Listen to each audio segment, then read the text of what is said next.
আমি এতিয়া যাই আছোঁ ভাৰতবৰ্ষৰ ভিতৰতে আটাইতকৈ দীৰ্ঘতম ৰেলপথটোৰে নে মোৰ লগত আছে বন্ধুবৰ প্ৰণৱ শৰ্মা।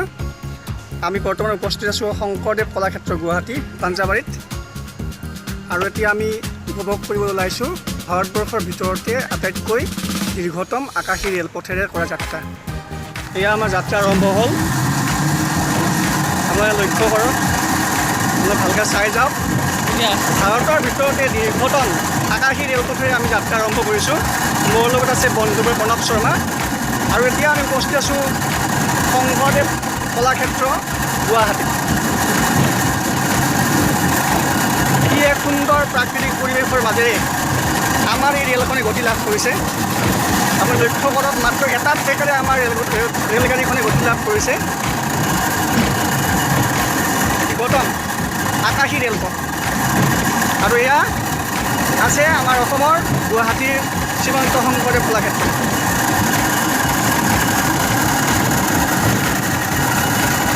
ইমান সুন্দৰ প্ৰাকৃতিক পৰিৱেশ, সঁচাকৈ অত্যন্ত মনোমোহা। আপোনালোকে আহিব, ইয়াতে আকাশী ৰেলপথেৰে এবাৰ ভ্ৰমণ কৰিব এক সুন্দৰ নৈসৰ্গিক পৰিৱেশৰ মাজেৰে।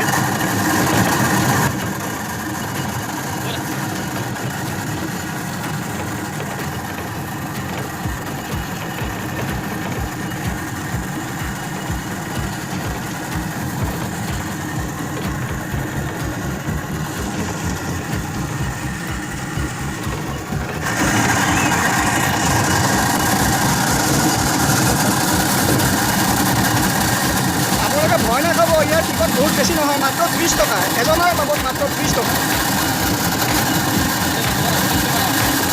কি এক সুন্দৰ প্ৰাকৃতিক পৰিৱেশৰ মাজেৰে আমি যাত্ৰা আৰম্ভ কৰিছোঁ, চাই লওক।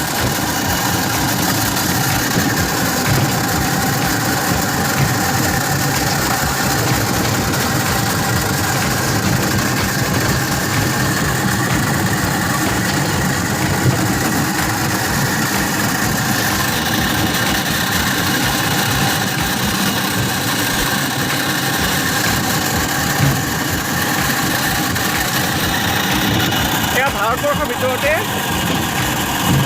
সৰ্বদীৰ্ঘ আকাশী ৰেলপথ। সঁচাকৈ অপূৰ্ব।